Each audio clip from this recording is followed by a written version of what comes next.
Dear student, in the last lecture we have seen Newton's law Newland's law of octave.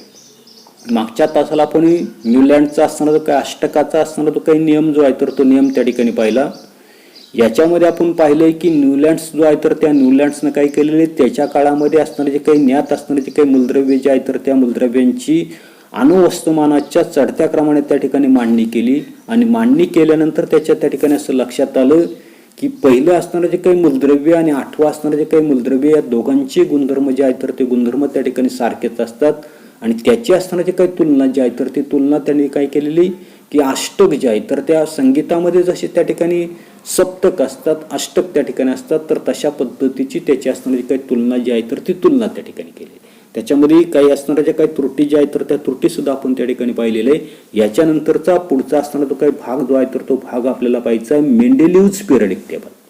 म्हणजे मूलद्रव्याचं असणारं ते काही वर्गीकरण करणारा जो काही तिसरा सायंटिस्ट पहिला आपण पाहिलाय ड्रोबे रायनर स्ट्रेट्स त्या ठिकाणी पाहिले.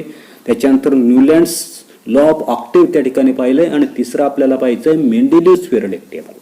म्हणजे त्या ठिकाणी मेंडेलिव्हची असणारी काही आवर्त सारणी पाहता. The Russian scientist Dmitry Mendeleev developed the periodic table of element during the period 1869 to 1872 AD.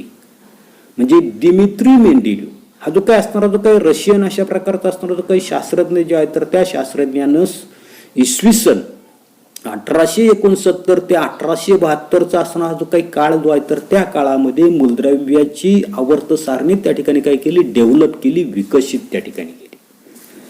मेंडेलिव्हज periodic table is the most important steps in the classification of the elements. मेंडेलिव्हची असताना जे काही आवर्त सारणी जी आहे तर ती आवर्त सारणी म्हणजे मूलद्रव्याच्या वर्गीकरणामधली सर्वात महत्वाची अशा प्रकारची पायरी आपल्याला त्या ठिकाणी सांगितली. Mendeleev considered the fundamental property of element, namely the atomic mass, as standard and arranged 63 elements known at that time in an increasing order of their atomic masses. पता काय सांगितले की अणुवस्तुमान हा मूलद्रव्याचा मूलभूत गुणधर्म प्रमाण मानून मेंडेलिव्हने काय केलेले त्याच्या काळामध्ये ज्ञात असणारे जे काही 63 मूलद्रव्ये जे आहेत तर त्या 63 मूलद्रव्याची काय केलेली त्याच्या अणुवस्तुमानाच्या चढत्या क्रमाने त्या ठिकाणी मांडणी जी आहे तर ती मांडणी त्या ठिकाणी केली. Then he transferred this into periodic table of elements in accordance with physical and chemical properties of these elements. आणि ही जी काही त्याच्या काळामध्ये ज्ञात असणारी जी काही 63 मूलद्रव्ये जी आहेत तर त्या 63 मूलद्रव्यांची अणुभारांक किंवा अणुवस्तुमानांकाच्या चढत्या क्रमाने त्या ठिकाणी मांडणी केल्यानंतर त्या मूलद्रव्याची असणारे जे काही भौतिक आणि रासायनिक गुणधर्मानुसार मेंडेलिव्हने काय केलेले मूलद्रव्याची आवर्त सारणी जी आहे तर त्या आवर्त सारणीची असणारी जी काही रचना जी आहे तर ती रचना त्याने त्या ठिकाणी केलेली. आता कशी केलेली पुढे आपल्याला दिलेले. Mendeleev organise the periodic table on the basis of the chemical and physical properties of the elements. जे मूलद्रव्याची जी काय आवर्त सारणी जी आहे तर त्या आवर्त सारणीची रचना करताना मेंडेलिव्हने काय केलेलं आहे की मूलद्रव्याची असणारे जे काही रासायनिक आणि भौतिक गुणधर्म जे आहेत तर याच्या आधारावर ते त्या ठिकाणी केलेले. These were molecular formulae of the hydrides and oxides of the elements, melting points, boiling points, densities of the elements, their hydrides and oxides. की सर्वसाधारणपणे मूलद्रव्य जे आहे तर त्या मूलद्रव्याच्या आवर्त सारणीची रचना करत असताना कशाचा आधार त्या ठिकाणी मेंडेलिव्हने घेतलेला आहे तर मेंडेलिव्हने मूलद्रव्याच्या असणारे जे काय हायड्रोजन आणि ऑक्सिजन याबरोबर तयार झालेले जे काही हायड्रोजन बरोबर त्याचा संयोग झाला असेल तर त्या ठिकाणी हायड्राइड्स तयार होत नसते, ऑक्सिजन बरोबर संयोग झाला तर त्या ठिकाणी ऑक्साईड हे संयुग त्या ठिकाणी तयार होत नसतं आणि यांची असणारे जे काही रेणुसूत्र हे जे काही रासायनिक गुणधर्म आणि मूलद्रव्याचे तसेच त्याच्या हायड्राइड्स आणि ऑक्साइड्स याचे काही संयुग जे आहेत तर त्या संयुगाचे असणारे जे काही मेल्टिंग पॉईंट म्हणजेच त्या ठिकाणी असणारा जो काही द्रवणांक असेल, बॉइलिंग पॉईंट उत्कलनांक असेल, त्याच्यानंतर डेन्सिटीज ऑफ द एलिमेंट्स म्हणजे ते असणारे जे काही मूलद्रव्य जे आहे तर त्या मूलद्रव्यांचे असणारे जे काही घनता त्या ठिकाणी असेल, अशा प्रकारचे त्यांचे असणारे जे काही फिजिकल भौतिक अशा प्रकारचे जे गुणधर्म जे आहेत तर ते गुणधर्म त्याचं वर्गीकरण करत असताना त्या ठिकाणी त्यांनी विचारात त्या ठिकाणी घेतलेले. Mendeleev found that elements with similar physical and chemical properties repeat after a definite interval. आणि हे करत असताना मेंडेलिव्हला त्या ठिकाणी दिसून आलं की काही ठराविक अवधीनंतर भौतिक आणि रासायनिक गुणधर्म म्हणजे भौतिक आणि रासायनिक गुणधर्मामध्ये सारखेपणा असलेले जे काही मूलद्रव्य जे आहेत तर त्या मूलद्रव्यांची रिपिटेशन होताना दिसतं, पुनरावृत्ती जी आहे तर ती पुनरावृत्ती त्या ठिकाणी होताना दिसतं. On the basis of this finding Mendeleev stated the following periodic law. आणि हे त्याचं असणारं जे काही निरीक्षण जे आहे तर त्या निरीक्षणामध्ये त्याच्या काय त्या ठिकाणी लक्षात आलं की सर्वसाधारणपणे काही ठराविक अवधीनंतर भौतिक आणि रासायनिक गुणधर्मामध्ये सारखेपणा असलेल्या मूलद्रव्यांची त्या ठिकाणी पुनरावृत्ती होताना असते. आणि हे त्याचं असणारं जे काही फाइंडिंग निरीक्षण जे आहे तर त्या निरीक्षणाच्या आधारे मेंडेलिव्ह यांनी त्या ठिकाणी पुढील आवर्ती नियम जो आहे तर तो पुढील आवर्ती नियम त्या ठिकाणी सांगितला. तो परीक्षेच्या दृष्टीने लक्षात ठेवायचे. काय सांगितलंय की properties of the elements are periodic functions of their atomic masses. म्हणजे मूलद्रव्याचे हे जे काही गुणधर्म जे आहेत तर ते गुणधर्म त्याच्या अणुवस्तुमानाचे आवृत्तीफल, ज्याला त्या ठिकाणी आपण काय म्हटलेलं आहे पिरियडिक फंक्शन्स त्या ठिकाणी म्हटलेलं आहे. म्हणजे मूलद्रव्याचे गुणधर्म हे त्याच्या अणुवस्तुमानाचे आवृत्तीफल त्या ठिकाणी असतात. पुढे पाहता द व्हर्टिकल कॉलम्स. आता मी हा ठिकाणी आपल्याला मेंडेलिव्हची आवर्त सारणी या ठिकाणी दाखवली. त्याच्यामध्ये पहा the vertical columns in the Mendeleev's periodic table are called groups while the horizontal rows are called the periods. म्हणजे मेंडेलिव्हची जी काही आवर्त सारणी जी आहे तर त्या आवर्त सारणीमध्ये या ठिकाणी उभे अशा प्रकारचे असताना जे काही स्तंभ जे आहेत तर त्या स्तंभांनाच काय म्हटले तर त्यांनी त्या ठिकाणी गण त्या ठिकाणी म्हटलेले. तर याच्यामध्ये आपल्याला काही असणाऱ्या ज्या काही आडव्या अशा प्रकारच्या असणाऱ्या ज्या काही ओळी ज्या आहेत तर त्या आडव्या ओळी सुद्धा त्या ठिकाणी दिसतात. आणि हे जे काही आडव्या ओळी ज्या आहेत तर त्या आडव्या ओळीलाच त्यांनी काय म्हटलेले रोज किंवा त्याला आवर्त त्या ठिकाणी म्हटलेले. हे डिफरन्ससाठी लक्षात ठेवायचे पिरियड्स आणि सर्वसाधारणपणे कॉलम्स अशा प्रकारचं आपल्याला त्या ठिकाणी पाहायचे. पाहता याच्यामध्ये काय काय दिलेले की सर्वसाधारणपणे ग्रुप फर्स्ट जो आहे group first, group second, third अशा पद्धतीचे 8th ग्रुप त्या ठिकाणी दिसतात आपल्याला. त्याच्यानंतर असताना जे काही पहिली असताना जे काही आडवी ओळ जी आहे जिला आपण त्या ठिकाणी काय म्हटलेले तर त्या ठिकाणी रोज त्या ठिकाणी म्हटले. तिची असताना जे काही सुरुवात जी आहे तर ती हायड्रोजननं त्या ठिकाणी झालेली. हायड्रोजन एकच अशा प्रकारचं पहिल्या रोमध्ये एकच त्या ठिकाणी आहे. दुसरे असणारे जे काही रोज जे आहे तर त्या दुसऱ्या रोजमध्ये lithium, beryllium, boron, carbon, nitrogen, oxygen, fluorine अशा पद्धती म्हणजे अशा पद्धतीने त्यांनी असणारी जी काही मांडणी जी आहे तर ती मांडणी अशा पद्धतीचं असणारं जे काही पिरियडिक टेबल जे आहे तर त्या पिरियडिक टेबलमध्ये त्यांनी त्या ठिकाणी केलेली. इथे लक्षात पाहता येईल. फक्त लक्षात ठेवा काही ठिकाणी आपल्याला रिकाम्या जागा ज्या आहेत तर त्या रिकाम्या जागा सुद्धा त्या ठिकाणी त्याचे असणारे जे काही पिरियडिक टेबल जे आहे तर त्या पिरियडिक टेबलमध्ये दिसतात. तर काही ठिकाणी आपल्याला निश्चितच त्या ठिकाणी त्याचा ॲटॉमिक मास दिलेले, परंतु मूलद्रव्य जे आहे तर ते मूलद्रव्यांचं त्या ठिकाणी कोणतं मूलद्रव्य आहे हे मात्र त्या ठिकाणी आपल्याला दिसत नाही. त्याचं फक्त असणारं जे काही ॲटॉमिक मास जे आहे तर ते ॲटॉमिक मास फक्त त्या ठिकाणी दिसतं. आता पुढे त्याच्यानंतर पहा the general molecular formulae of compounds shown as R2O or R2O3 etc.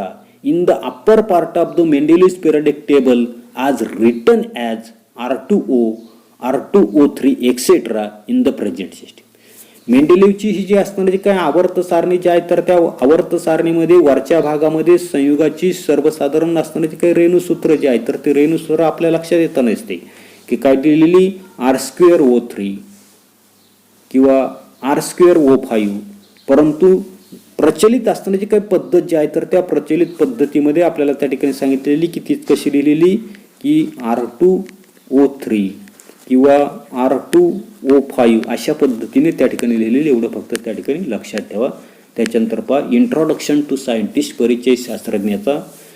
Dmitry Mendeleev was a professor in the Saint Petersburg University.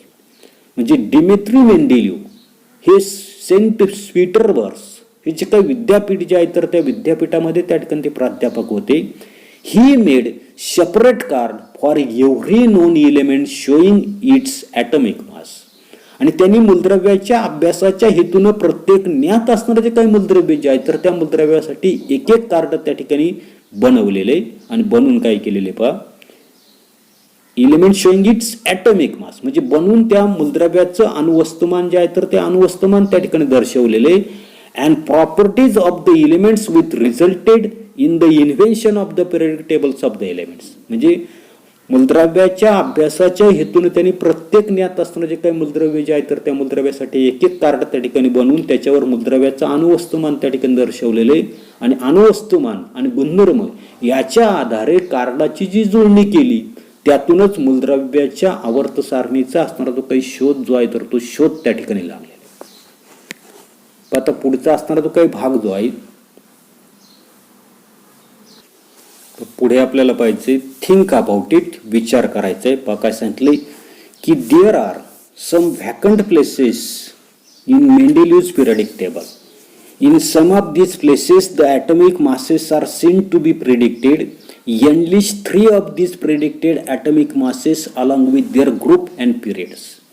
म्हणजे मेंडेलिव्हची असणारी काय आवर्त सारणी जी आहे तर त्या आवर्त सारणीमध्ये आपण मगाशी पाहिलं की अनेक अशा प्रकारच्या रिकाम्या जागा त्या ठिकाणी सोडलेल्या आणि त्याच्यापैकी काही ठिकाणी अणुवस्तुमानांचं भाकीत जे आहे तर ते भाकीत त्या ठिकाणी केलेलं दिसते. आणि ही जी काही भाकीत केलेली जे काही 3 अणुवस्तुमानं आणि त्यांची गण आणि आवर्त सारणी त्या ठिकाणी आपल्याला लिहायला सांगेल. उदाहरणार्थ आपल्याला काय सांगता येईल की सर्वसाधारणपणे ॲटॉमिक मास 44, 72 आणि 100 याचा आपण त्या ठिकाणी विचार जो आहे तर तो विचार त्या ठिकाणी करणार आहे. म्हणजे सर्वसाधारणपणे त्याचा मेंडेलिव्हचा असताना जो काही पिरियडिक टेबल जो आहे तर त्या पिरियडिक टेबलचा आपल्याला त्या ठिकाणी विचार करावा. आता मेंडेलिव्हचा असताना जो काही पिरियडिक टेबल जो आहे तर त्या पिरियडिक टेबलमध्ये आपल्या लक्षात येता नसते पहा 44 या ठिकाणी असताना ते काही ॲटॉमिक मास त्या ठिकाणी असते. मी जर अजून खाली त्या ठिकाणी घेता नसतो म्हणजे जेणेकरून तुम्हाला त्या ठिकाणी ग्रुप जो आहे तर तो ग्रुप त्या ठिकाणी नेमका कळेल. म्हणजे 44 त्या ठिकाणी आहे. आता 44 जो आहे तर याचा ग्रुप नंबर किती दिसतोय आपल्याला 3 त्या ठिकाणी दिसतोय. आणि असणारं ते काही पिरियड जे आहे तर ते पिरियड नंबर किती दिसते आपल्याला खाली 4 पिरियड त्या ठिकाणी आहे. अशाच पद्धतीनं आपल्याला असणारं जे काही पुढचं असणारं जे काही व्हॅकंट अशा प्रकारचं त्या ठिकाणी आपल्याला शोधायचंय की सर्वसाधारणपणे ग्रुप नंबर 4 मध्ये असणार पुढचं असणारं जे काही उदाहरणार्थ 72 की ज्या ठिकाणी आपल्याला रिकामी जागा आहे त्याचा अणुवस्तुमानांक त्या ठिकाणी भाकीत त्या ठिकाणी केलेली 72. याचा ग्रुप नंबर किती आहे 40 ग्रुप नंबर किती आहे 4 त्या ठिकाणी.